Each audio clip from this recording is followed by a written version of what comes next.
میں نے سوچا کہ شاید میرا نکات بھی ساتھ میرے پیدا ہوگا. اچھا، اور وہ پیدا ہوا بھی. یعنی میں سراج منیر کا نام لینا چاہوں گا، لیکن وہاں بھی اسے کہہ لیجیے کہ سیاست کھا گئی.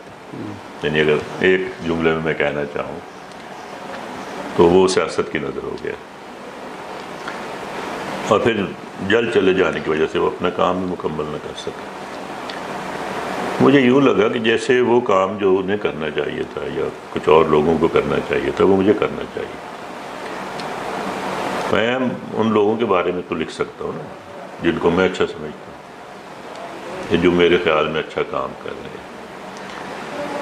تو اس لیے میں نے یہ جو نثر لکھنے کا اور خاص طور پر تنقید لکھنے کا اور اپنے ہم اثر لوگوں پر لکھنے کا کام جو ہے وہ میں نے ایک کہہ لیجیے فرض سمجھ کر جو کیا، مسلسل کیا، اور اب بھی کر رہا ہوں. ابھی 2 کتابیں میری آئیں. تو یہ تو وہ کمی تھی جو کہہ لیجیے کہ تھی، اور جو جس کی طرف لوگوں نے توجہ نہیں دی.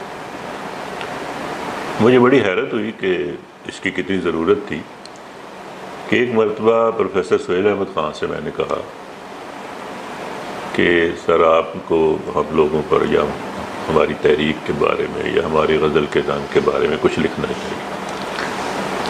تو انہوں نے کہا کہ یار تم اتنا اچھا لکھ رہے ہو کہ میں تو منتظر ہوں کہ تم مجھ پہ کب لکھو گے. اچھا، اور پھر میں نے لکھا بھی ان پہ، وعدہ بھی ان کا پورا کیا. میں نے وعدہ کیا اور وہ وعدہ میں نے پورا کیا. تو مقصد یہ ہے کہ یوں سمجھ لیجئے کہ وہ چیز جو میں کسی اور سے توقع کرتا تھا میں نے سوچا کہ مجھے خود کر دینی چاہیے.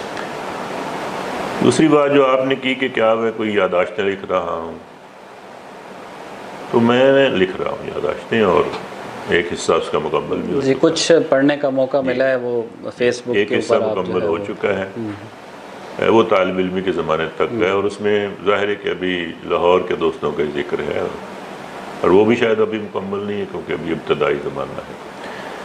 لیکن اس کے بعد جب عملی زندگی کا آغاز ہوگا، اور پھر جو شعری مارکے ہیں، اور جو ایک پورا کہہ لیجیے کہ ہم نے کیونکہ اس حوالے سے ہم نے رجسٹ بھی بہت کیا نا، ہمارے خلاف بھی بہت باتیں ہوا کرتی تھی، تو ظاہر ہے مکالمے بھی ہوتے تھے، اور وہ ساری یادیں میں انشاءاللہ لکھوں گا. اور کتاب آئے انشاءاللہ تو آپ کو یہ ساری جو جس طرح سے ہم لوگ قریب آئے، اور جو دوستیاں تھیں ہماری، اور ہم نے کیا کیا اور کیسے کیا. اور اچھا، یہ صرف شاعری تک محدود نہیں تھا. یعنی اس میں ایون کہ اس میں افسانہ، اور اس میں تنقید، اور اس میں پینٹنگ، اور اس میں جو ہے وہ کہہ لیجیے مصوری تک جو ہے وہ ہم نے اس کا ایک دائرہ ہے. اور ہمارے ایک دوستوں کا سالکہ تھا جو اس سے جڑا ہوا تھا، تو ان سب کا ذکر آئے گا اس میں. صحیح. اچھا سعید صاحب، ہر انسان جیسے جیسے اپنا تخلیقی سفر طے کرتا ہے تو ابتدائی سفر کے دوران یقیناً جہاں پر بہت سارے یعنی زندگی کے اندر واقعات، مشاہدات، تجربات اس کے تخلیقی بیانیوں کو ترتیب دے رہے ہوتے ہیں، ساتھ ہی کہیں نہ کہیں یہ مطلب جیسے آپ نے دوستوں کا تذکرہ کیا، اسی طرح اساتذہ کا بھی کوئی کردار اس حوالے سے رہا ہے، یا اساتذہ سے ہٹ کے جو جیسے ہمارے آپ لوگ جیسے سینئر ہیں، تو اسی طرح آپ کے دور کے اندر بھی کچھ سینئر ایسے ہوں گے جن کے ساتھ آپ کا مکالمہ، تخلیقی قسم کا مکالمہ جو ہے وہ ہوتا ہے؟ جی، میرا مکالمہ جو ہے وہ 2-3 اساتذہ سے، ان سے مجھے مراد یہ نہیں کہ ان کا یونیورسٹی سے تعلق تھا، میں انہیں اساتذہ میں شمار کرتا ہوں، خواہ وہ کہیں بھی. سب سے زیادہ میرا مکالمہ تو محمد سلیم الرحمان کے ساتھ تھا. سلیم صاحب سے میں کوئی 20 سال کی عمر میں متعارف ہو گیا تھا، اور اب تک ان سے میرا جو ہے وہ ایک یعنی 50 سال پرانا ایک تعلق ہے، اور وہ اب بھی اسی طرح برقرار ہے. اب بھی میری کوئی کتاب اور میری کوئی چیز ان کے پڑھے بغیر شائع نہیں ہوتی. بعض اوقات یہ ہوتا ہے کہ ہم میں اختلاف ہوتا ہے، کبھی وہ ہتھیار ڈال دیتے ہیں، کبھی میں ڈال دیتا ہوں، لیکن میں اپنی چیزیں، اور مزے کی بات یہ کہ دونوں زبان ہوتی ہے، حالانکہ وہ پنجابی نہیں ہیں لیکن وہ میری پنجابی چیزیں بھی پڑھتے ہیں، تو ان کو میں دکھاتا ہوں. اور اس کے بعد اسی طرح اساتذہ میں جو ہے وہ سجاد باقر رضوی صاحب سے مکالمہ ہوا کرتا تھا. ان سے شاید یعنی جو تخلیقی اپج ہے اس میں تو شاید ہم نے رہنمائی نہیں لی، لیکن ان سے یہ ضرور سیکھا کہ کیا پڑھنا چاہیے، کیسے پڑھنا چاہیے، اور اس کی تفہیم کیسے کرنی چاہیے، اور پھر کچھ اچھے لوگوں کے بارے میں جو ان سے ہمیں معلومات ملی، اور پھر ان لوگوں سے ہم نے قربت بھی پیدا کی.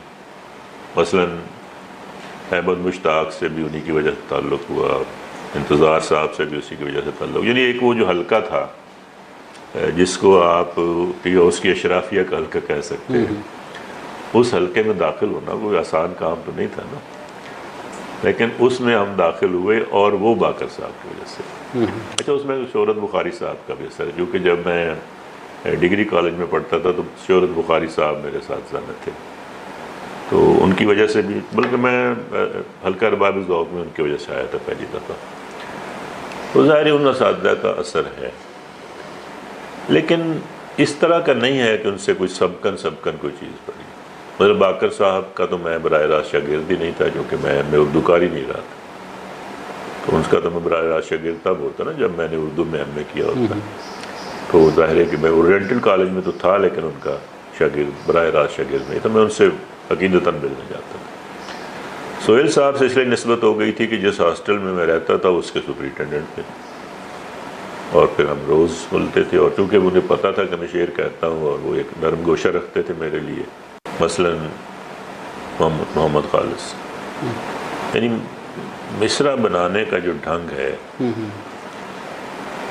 یہ نہیں کہ اس نے مجھے کوئی مصرع لکھنا سکھایا ہے، لیکن میں نے یہ دیکھا کہ یار یہ کیسے کرتا ہے یہ کام، یا مصرع کا نثری جو آرڈر ہے وہ کیا ہونا چاہیے. کیونکہ میں سمجھتا ہوں کہ مصرع جو ہے نا اس کی بہت اچھی نثر بھی بننی چاہیے. یہ میرا ایک اپنا خیال ہے. تو وہ چیز میں نے آہستہ آہستہ سیکھی، اور میں نے دیکھا کہ ہمارے دوستوں میں سب سے زیادہ یہ کام خالد کے پاس، یعنی نثر کے قریب قرار جو ہے وہ شعری ایک تخلیقیت جو ہے اس کو عروج دے رہی ہیں، پیدا کر رہے ہیں. کیا پڑھنا چاہیے اور کیسے پڑھنا چاہیے، یہ شاید میں نے سراج منیر سے سیکھا، کیونکہ وہ ہمارے دوستوں میں سب سے زیادہ پڑھنے والے تھے، اور شاید میں بھی بہت پڑھنے والا تھا، اب بھی ہوں. میں تو کہتا ہوں کہ میں انتھک قاری ہوں، یعنی اب بھی میں اپنے مصر نئے لکھنے والوں کو اور پرانے لکھنے والوں کو، مطلب میں پرچے میں اپنی غزل نہیں پڑھتا، میں دوسروں کی شاعری پڑھتا ہوں کہ یہ کس طرف جا رہی ہے، یہ کیا نیا ٹرینڈ ہے، یہ کیا ہو رہا ہے. تو یہ باخبر رہنے کی جو طلب ہے، یہ میرا خیال ہے کہ اس طرح کے دوستوں سے، سراج وغیرہ سے جو ہے یہ آئی مجھ میں.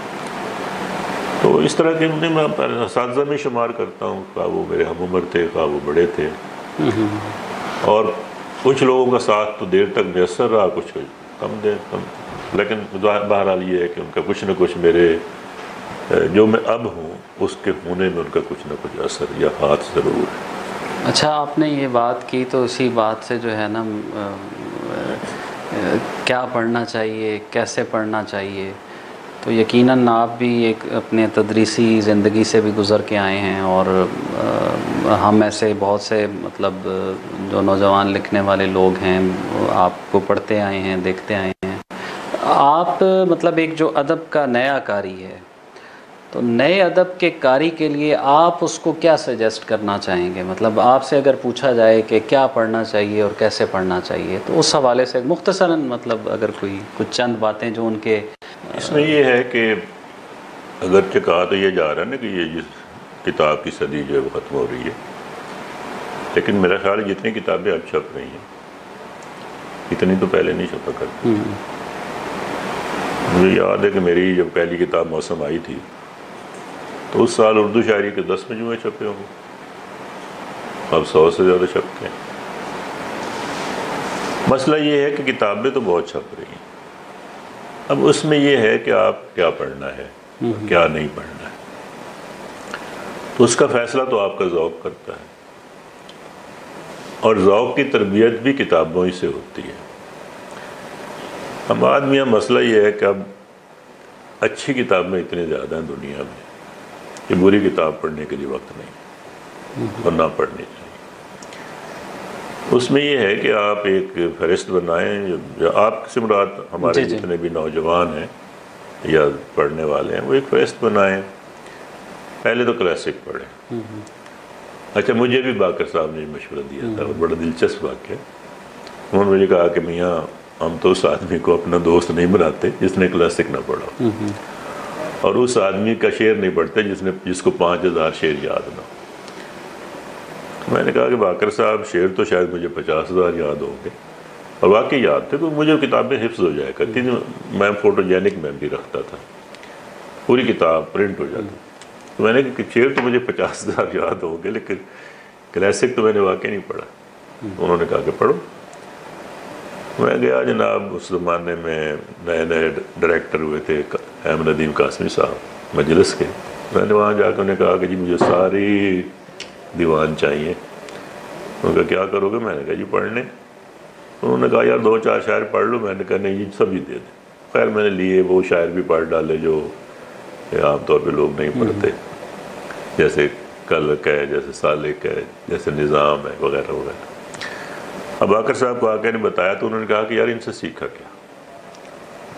تو میں نے کہا جی میں نے ان تمام شاعروں کو پڑھ کر یہ سیکھا کہ مجھے کیا نہیں لکھنا ہے۔ یہ میں نے واقعہ اس لیے سنایا ہے کہ جب آپ کسی کتاب کو پڑھتے ہیں تو آپ کو اس کتاب کے بعد فیصلہ کرنا ہوتا ہے کہ مجھے اگلی کتاب یہ پڑھنی ہے یا نہیں پڑھنی۔ تو اس طرح تطہیر ہوتی چلی جائے گی، اور جب تطہیر ہوتی چلی جائے گی تو آپ اچھی شاعری یا اچھے ادب کی طرف آتے چلے جائیں گے۔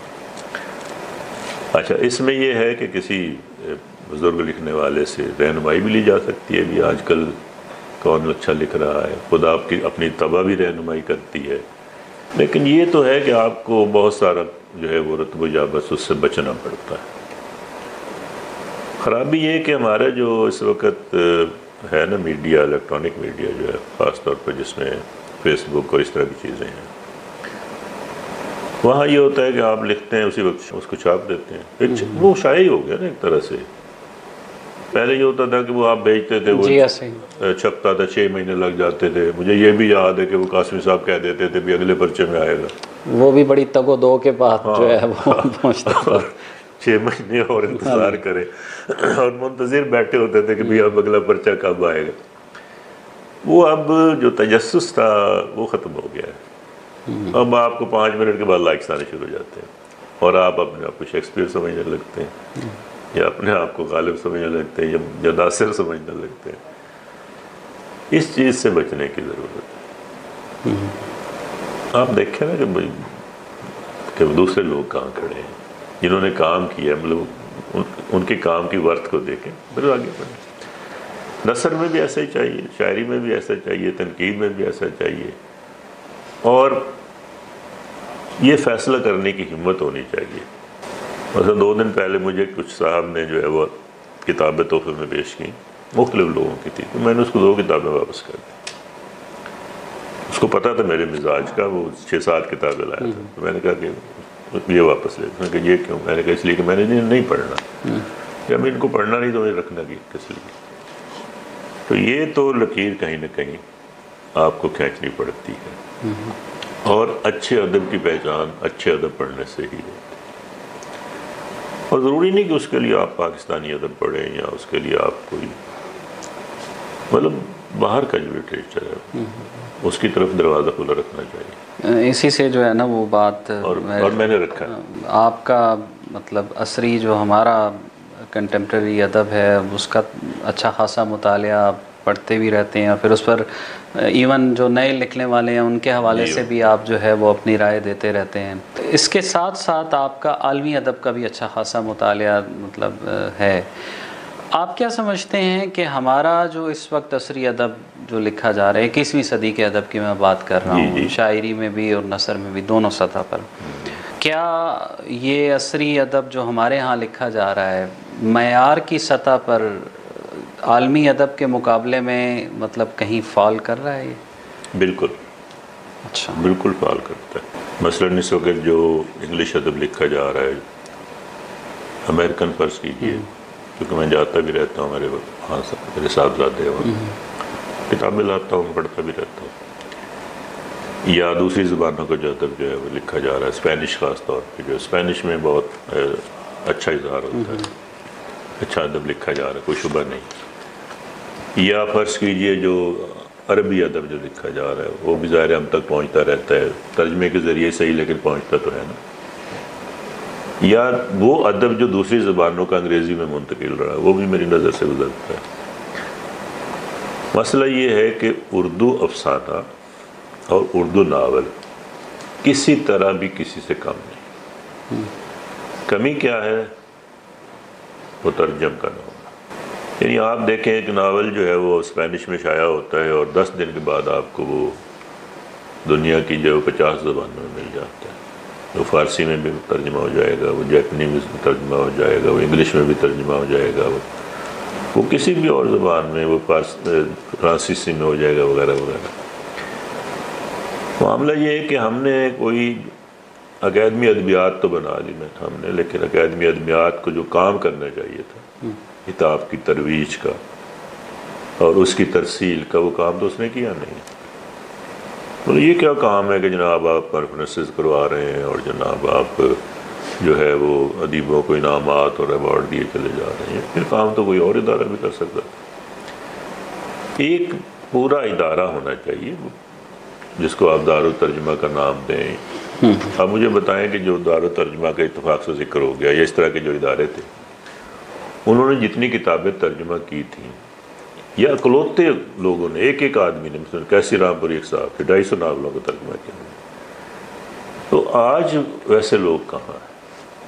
تو ایک ٹیم ہونی چاہیے نا بہت بڑی، اور باہر جب تک آپ کی جو ہے وہ سنوائی نہیں ہوگی تب تک نہ تو آپ دنیا میں پہچانے جائیں گے، نہ آپ کے ادب کی قدر و قیمت ہوگی، نہ آپ کے ادیب کی قدر و قیمت ہوگی، نہ آپ کے ادیب کی خوشحالی آئے گی۔ کیونکہ جو کتاب باہر چھپتی ہے، پورن دتی رائے نے ایک دفعہ یہاں باری میں مجھ سے بھی، بلکہ میں بھی بات کی تھی کہ اس نے کہا تھا کہ مجھے یہ سمجھ جاتی کہ میں پیسہ کہاں خرچ کروں، کیونکہ میرے ناول کی 14 کروڑ کی کاپیاں بک گئی ہیں۔ اس کا تصور کیا اردو کا کوئی ادیب کر سکتا ہے؟ انتظار حسین جیسا آدمی ایک ایوارڈ کے لیے نامزد کرتے ہیں اور وہ جاتا ہے اور اس کے مقابلے میں ایک تیسرے درجے کی رائٹر کو ایوارڈ دے دیا جاتا ہے۔ کیوں دے دیا جاتا ہے؟ انتظار صاحب کا مترجم جو ہے اس کے مقابلے کا نہیں تھا۔ تو مترجم کا جو ہے وہ مطلب شعبہ جو ہے نا ہمارے یہاں خالی ہے۔ اور یہ تو میں بات کر رہا ہوں انگریزی میں ترجمہ ہونے کی، باقی زبانوں کے مترجم بھی ہونے چاہیے نا۔ ہماری کتاب دوسری زبانوں میں بھی ترجمہ ہونی چاہیے، یا ایون پاکستانی زبانوں میں تو نہیں ہوتی، لیکن ہم 26 زبانوں کے ہم دعوے دار ہیں کہ ہماری 26 پاکستانی زبانیں ہیں، تو کیا آپ کی یا میری کتاب کسی اور زبان میں دستیاب ہے؟ اچھا، اس میں سعید صاحب ایک جو تراجم کے حوالے سے جب ہم بات کرتے ہیں تو مختلف جو سوالات کیے جاتے ہیں یا سامنے آتے ہیں، ان میں سے ایک چیز یہ بھی ہے کہ ہماری جو مشرقی اصناف ہیں، جیسے ہم غزل کو دیکھتے ہیں، غزل کو جب آپ ترجمہ کرنا چاہیں کسی دوسری زبان کے اندر، اب وہ لفظی ترجمہ تو آپ کسی حد تک آپ کہہ سکتے ہیں کر لیں گے۔ یہ آپ کا درست ہے، میں بھی اس کی حمایت کرتا ہوں کہ غزل تو بہت مشکل ہے ترجمہ ہونا، کیونکہ وہ پورا تہذیبی معنی کے ساتھ لفظوں کا استعمال ہو رہا ہے۔ غزل کا جو ہے وہ ترجمہ ہونا بہت مشکل ہے۔ اس کی وجہ یہ کہ غزل کی ایک 400 سالہ تہذیبی روایت ہے، اور اس کے جو استعارے ہیں یا اس کی جو علامتیں ہیں یا اس کی جو تشبیہات اور وغیرہ، وہ اتنی کہہ لیجئے کہ پختہ ہو چکی ہیں اور اتنی جڑی ہوئی ہیں مطلب زبان کے ساتھ کہ اس کا تو ایسنس بھی اس میں ترجمہ نہیں ہو سکتا۔ صحیح، ٹھیک ہے، تو وہ تو مشکل ہے۔ ترجمہ تو نثر ہوگی یا آپ کی نظم ہوگی۔ مطلب جو آج کل ہماری نظم لکھی جا رہی ہے، خواہ وہ آزاد ہو یا جو نثری، تو بہت آسانی کے ساتھ ترجمہ ہو سکتی ہے، آزاد بھی ترجمہ ہو سکتی ہے۔ اس میں ایک اور مشکل یہ ہے کہ شاعری کا ترجمہ کرنے کے لیے شاعر کو ہی ہونا چاہیے، یعنی مترجم کی جو تربیت ہے وہ بھی بہت ضروری ہے۔ جب تک جو ہے وہ، جیسے میں کہا کرتا ہوں کہ شاعری پر شاعر کو لکھنا چاہیے اور نثر نگار کو نثر پر لکھنا چاہیے، یا افسانہ نگار کو افسانے کے بارے میں لکھنا چاہیے، وہ اس لیے میں کہتا ہوں کہ کوئی اور آدمی جس نے وہ شعر کہا ہی نہیں ہے یا جس نے کبھی شعر نہیں کہا، وہ اس شاعری کا جو باطنی جو ایک کیفیت ہے اس سے گزرا ہی نہیں ہے، تو اس کو سمجھ کیسے سکتا ہے، یا اس کا اظہار کیا کرے گا، یا اس پہ نقیر کیا کرے گا، یا اس کی ترجمہ کیا کرے گا۔ ایک تو یہ مسئلہ ہوتا ہے۔ دوسرا مسئلہ ہوتا ہے کہ دونوں زبانوں میں یکساں مہارت ہونا، یعنی آپ انگریزی تو بہت اچھی جانتے ہو اور اردو زبان کی کیفیت آگاہ نہ ہو، جس کی مثال جو ہے وہ بہت سارے لوگ ہیں ہمارے یہاں جو مترجم ہیں کہ وہ انگریزی تو اچھی جانتے تھے، اردو نہیں جانتے تھے، مطلب رالف رسل ایک مثال ہے۔ بہت سارے لوگ ایسے ہوتے ہیں جو اردو اچھی جانتے تو انگریزی اچھی نہیں جانتے، تو آپ کے پاس مترجم ہیں کتنے؟ مطلب لے دے کہ آپ محمد سلیم الرحمان کا نام ہی لیں گے نا، یا محمد عمر میمن آپ کے نام ذہن میں آ جائے گا، تیسرا نام مطلب فوری طور پر تو میرے ذہن میں کوئی نہیں آ رہا۔ تو 22 کروڑ کی آبادی میں اگر آپ 22 نام نہ لے سکیں مترجمین کے، تو اس کا مطلب یہ ہے کہ ایک بہت بڑا ہے نا سلسلہ جس کی طرف توجہ دینے کی ضرورت ہے۔ یہ خرابی تو اپنی جگہ ہے، لیکن یہ ہے کہ یہ کسی ایک آدمی کے کرنے کا کام تو نہیں ہے نا، اس کو ایک کہہ لیجئے کہ سرکاری سطح پہ فروغ دینا چاہیے، جو اچھے ترجمہ کرنے والے ہیں ان کا ایک پول بنائے اور ان کے ذمہ لگائے، ان کو پیمنٹ کرے نا۔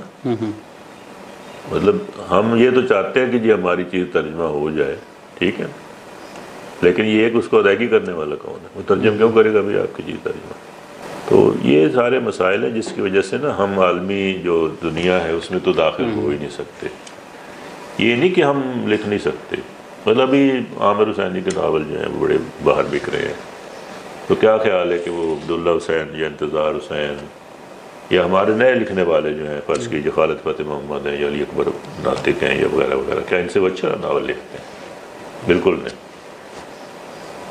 ان کی جو ناولوں کی وہ سطح ہے وہ یقیناً ہم سے پست ہے، لیکن ان کو جو مترجمین ہیں یا انہوں نے اگر خود انگریزی میں اظہار کیا تو وہ اس کو بہتر طریقے سے کیا۔ تو دو ہی طریقے ہیں کہ یا تو آپ خود اس زبان میں لکھیں یا آپ کا مترجم جو ہے وہ اچھا۔ تو یہ ایسی چیز ہے جس کی طرف بہت زیادہ توجہ کی ضرورت ہے، وہ بھی ترجمہ ہونا چاہیے اور ساری زبانوں کی ہونی چاہیے، یہ نہیں کہ صرف اردو کی ہونی چاہیے۔ پنجابی میں اتنی اچھی شاعری ہو رہی ہے، سندھی میں، بلوچی میں، ورابی میں، مجھ تک پہنچتی رہتی شاعری، میں پڑھتا رہتا ہوں، تو بہت زیادہ مطلب کام ہو رہا ہے اور وہ اس کو ترجمہ کرنے کی بھی ضرورت ہے، اپنی زبانوں میں بھی اور بدیسی زبانوں میں۔ صحیح۔ اچھا سائی صاحب، تھوڑا سا یہ ہماری جو پاکستانی غزل ہے اس سے ہٹ کر میں ہندوستانی شاعری کے حوالے سے جو ہے وہ کچھ سوال بھی کرنا چاہوں گا۔ ایک تو آپ کا زمانہ تھا، اس دور کے اندر کچھ لوگ آپ کے معاصرین یقیناً ہندوستانی شاعری کے اندر جنہوں نے بڑا اچھا کام کیا اور رجحانات کی سطح پر بھی جو ہے وہ بڑے انہوں نے اپنا نام پیدا کیا، جیسے عرفان صدیقی تھے، اسد بدایونی ہیں، زیب غوری ہیں، مطلب یہ مختلف آوازیں تھیں اپنے دور کی۔ ابھی مطلب 21ویں صدی کے اندر اب تو سوشل میڈیا کا دور ہے، اور سوشل میڈیا کے ہونے کی وجہ سے پہلے جو ایک مشکل کام ہوتا تھا کہ وہاں کی چیزیں یہاں تک نہیں پہنچ پاتی تھیں، یا یہاں کی چیزیں جو ہے وہ ہندوستان تک پہنچنا ایک بڑا مشکل کام سمجھا جاتا تھا۔ اب سوشل میڈیا کی وجہ سے یہ آسانی ہو گئی ہے کہ وہاں کے لکھے کو ہم یہاں پہ بیٹھ کے بھی پڑھ سکتے ہیں۔ ٹھیک ہے۔ تو آپ کی نظر میں ایک مجموعی جو فضا وہاں کی شاعری کے حوالے سے بالخصوص اور اوورآل ادب کے حوالے سے بھی آپ کیا سمجھتے ہیں کمپیریٹیولی؟ مطلب ابھی آپ نے جن دوستوں کا ذکر کیا ان سے چونکہ میری غربت بھی تھی، زیب غوری ہے یا فرض کی اسد بدایونی یا عرفان صدیقی، وہ بلکہ کہا کرتے تھے کہ ہم ایک قبیلے کے آدمی، تو وہ قبیلہ تھا ہمارا، یہ اس میں کوئی شبہ نہیں ہے، اور اس زمانے کے جو پرچے بھی چھپا کرتے تھے ان میں بھی ظاہر ہم شائع ہوتے تھے، تو ایک بہت قربت تھی سب سے۔ مسئلہ یہ ہے کہ اس کے بعد جو اردو شاعری ہے اس کو میرے ذاتی خیال میں ہندوستان میں زوال ہے۔ مطلب اب میں پڑھتا رہتا ہوں لوگوں کو، لیکن اس کے باوجود کتابیں بھی آتی رہتی ہیں، لیکن اس کے باوجود میں فوری طور پر نہ یاد کر کے کوئی نام نہیں لے سکتا کہ بھئی یہ بندہ ہے کہ جو فرض کیجیے عرفان کے بعد یا اسد کے بعد یا فیض غوری کے بعد یا بانی کے بعد ایک یہ شخص جو ہے وہ ابھر کر سامنے آیا، تو ایسا کوئی نام وہاں سے فوری طور پر ذہن میں نہیں آتا۔ کچھ لوگ ہیں جو دعوے دار ہیں، وہ رسائل وغیرہ بھی وہاں سے چھاپ رہے ہیں اور اس بنیاد پہ وہ خود کو بڑا شاعر بھی سمجھتے ہیں، لیکن یہ ہے کہ ان میں کوئی بڑا کام انہوں نے کیا نہیں۔ ہاں وہاں جو ناول ہے یہ افسانہ جو ہے، افسانے میں تو شاید اتنا نہیں، لیکن ناول میں وہاں بڑا جو ہے وہ وہاں فروغ آیا ہے ناول، اور اچھے ناول جو ہے وہ لکھے جا رہے ہیں۔ اور ابھی کچھ دن پہلے میں نے ایک ناول مجھے کسی نے بھیجا ہے، اگرچہ میں ابھی پڑھ نہیں پایا، لیکن اس کی تاریخ جیسے وہاں پہ کچھ نام ہیں، انیس اشفاق ہیں، رحمان عباس ہیں، وہ تو ہمارے عہد کے لوگ ہیں۔ اچھا صحیح۔ انیس اشفاق تو ہمارے عہد کا آدمی ہے نا، اس کے تو ناول ابھی 2-3 پاکستان میں بھی چھپ گئے ہیں، جیسے دکھیارے تھا یا خواب سرا یا پری ناز اور پرندے تھا، وہ ابھی بھی لکھنے کا سلسلہ ان کا جاری ہے۔ ہاں لیکن وہ تو اسی راہ میں لکھی چلے جا رہے ہیں، یعنی وہ جو سمجھ لیجئے کہ کچھ نیر مسعود سے ملتا جلتا تھا۔ لیکن یہ جو نئے لوگ ہیں نا، جیسے اشر نجمی ہے، بس صفر کی توہین اس کا ایک ناول آیا ہے، یا رحمان عباس ہے، یہ وہ لوگ ہیں جو ناول کا جو ہے وہ ایک نیا جو ہے وہ کرزما جو ہے وہ پیدا کر رہے ہیں، اور اچھے بھی ہیں۔ مطلب میں ان کے تجربے کی قدر کرتا ہوں کہ انہوں نے تجربے کی ہیں، کچھ ایسے سوال بھی اٹھائے ہیں جو شاید یہاں اٹھانے مشکل ہوتے ہیں، کیونکہ ہم جس معاشرے میں ہیں ان کے اور ان کے معاشرے میں ظاہر ہے تھوڑا فرق ہے۔ مطلب کچھ چیزیں ہیں جو جنہیں ہم شجر ممنوع سمجھتے ہیں اور ہم کوشش کرتے ہیں کہ نہ چھوئیں، تو انہوں نے اسے چھوا ہے۔ تو وہاں کچھ لوگ ایسے ہیں کہ جو افسانے میں یا ناول میں 2-3 نام تو ہم نے لے بھی لیے، یعنی وہاں ایک تبدیلی کا عمل جو ہے وہ جاری ہے، اور اس سے پہلے بھی مطلب وہاں افسانے میں اگرچہ اچھا کام ہو رہا تھا، لیکن اب ناول میں زیادہ کام ہے۔ اب لوگوں نے نا ایک بلک میں اظہار کرنا شروع کیا ہے۔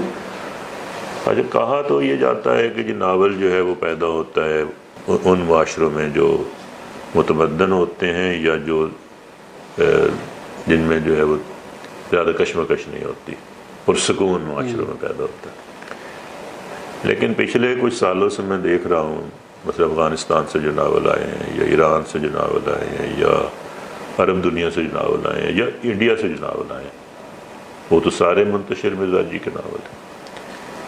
اب یہ منتشر مزاجی جو ہے وہ یہ تہذیبی جو ایک انتشار پیدا ہو گیا وہ اس کا اظہار ہے ناولوں میں۔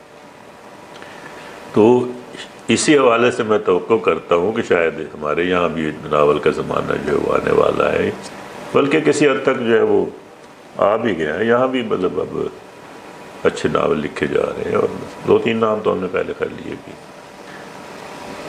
تو وہ دور شاید آ رہا ہے کہ جب نثر جو ہے وہ آہستہ آہستہ شاعری پر جو ہے وہ غالب آنا شروع ہو گئی ہے، اور باہر یہ شاعری پہ آلریڈی غالب ہے۔ مثلا میں 10-12 نام امریکن ناول نگاروں کے تو لے سکتا ہوں، مجھے شاعر کا شاید ایک بھی نام معلوم نہیں۔ تو یہ تھوڑی سی ہے نا، تھوڑی سی مطلب کہہ لیجیے سوچنے والی بات ہے کہ ایسا کیوں۔